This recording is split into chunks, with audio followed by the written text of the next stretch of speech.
When I was 19, something attached itself to me. Not physically, at least not in any way I could see, but I felt its presence for a decade of my life. Welcome back to Shadow Scribe.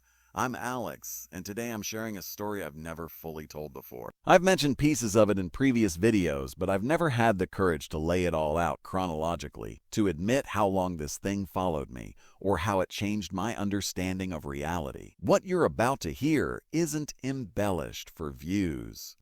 I've documented these events in journals over the years, consulted with others who witnessed them, and spent countless hours trying to rationalize what happened. But some experiences defy rational explanation, and this is one of them. This is the story of a decade-long haunting that followed me across 3 states, 5 homes, and through the most formative years of my life. It started in my sophomore year of college. I was living in Harlow Hall, a dormitory built in the 1930s that had served as a hospital during World War II. The building had that unmistakable weight of history, creaking hardwood floors, drafty windows, and radiators that clanked through winter nights.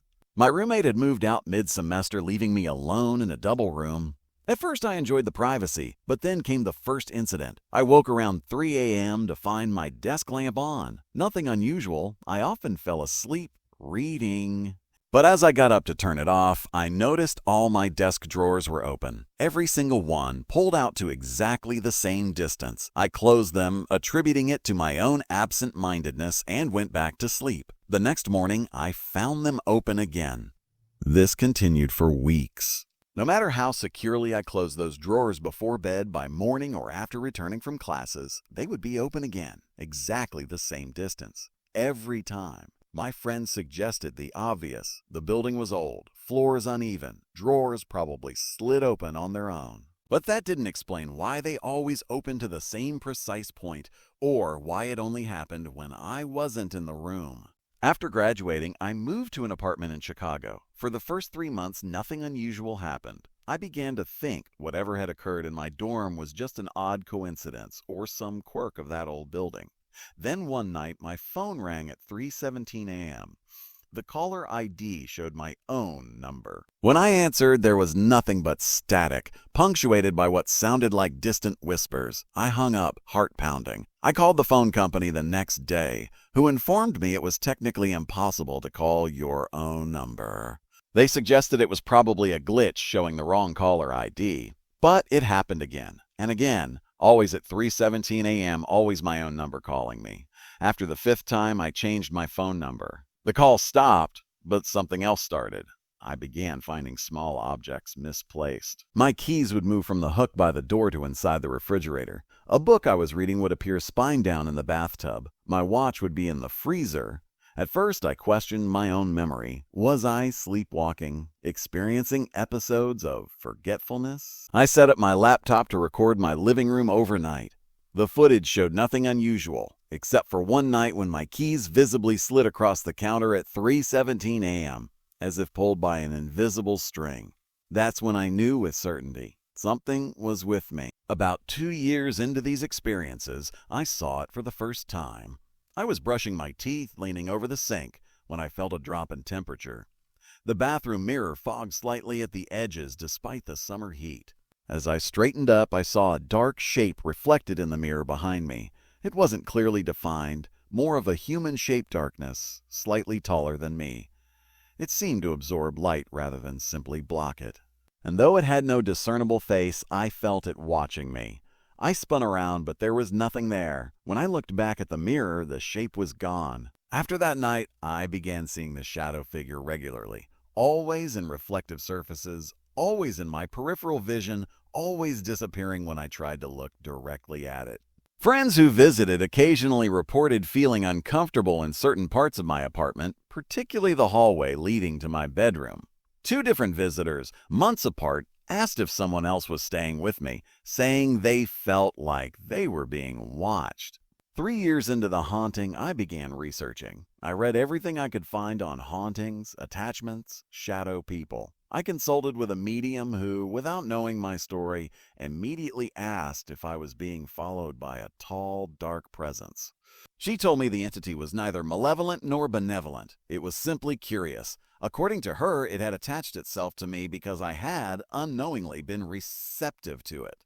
This made sense in retrospect. During college, I'd gone through a phase of experimenting with meditation techniques designed to open the third eye and increase spiritual awareness. Looking back, I wonder if I had inadvertently opened a door without knowing how to close it.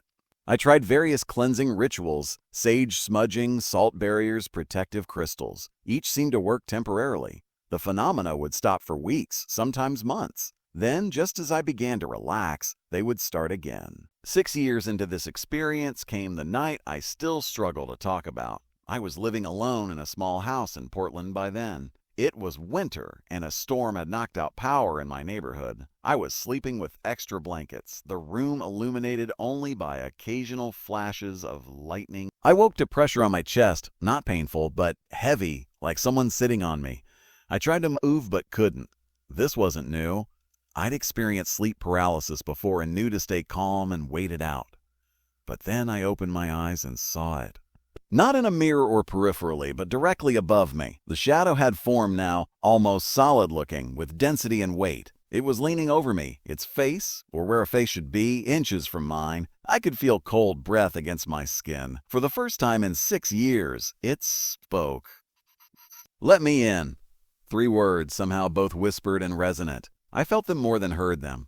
With every ounce of strength, I managed to say no. The pressure increased, becoming painful. The cold intensified until I could see my breath in the air. Just as I thought I might lose consciousness, lightning struck nearby, briefly flooding the room with brilliant light. In that flash, the shadow dissipated, and I could move again. I spent the rest of the night in my car, parked under the bright lights of a 24-hour grocery store parking lot. After that night, I knew I needed help beyond sage and salt circles. Through a friend of a friend, I was introduced to Dr. Eleanor Kine, a parapsychologist who had studied attachment phenomena for decades.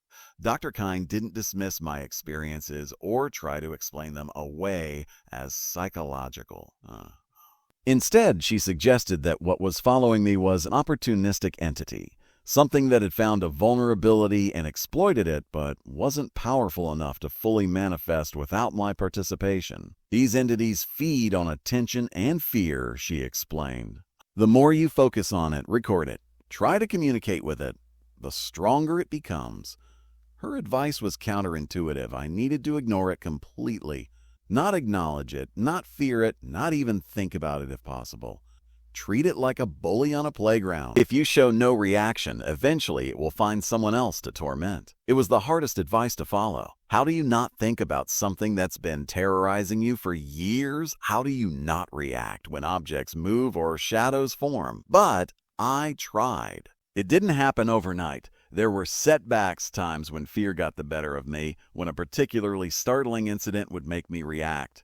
But gradually, over months, I trained myself not to engage. When my keys moved, I simply picked them up without comment or emotional response. When I felt watched, I continued what I was doing as if nothing was unusual. When I glimpsed the shadow, I looked away without acknowledgement. Slowly, the incidents decreased in frequency. The 3:17 a.m. disturbances became less common.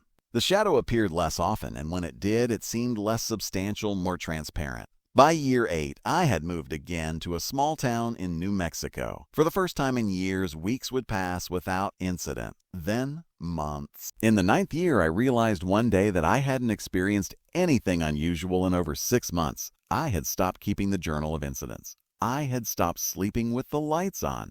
The entity was fading.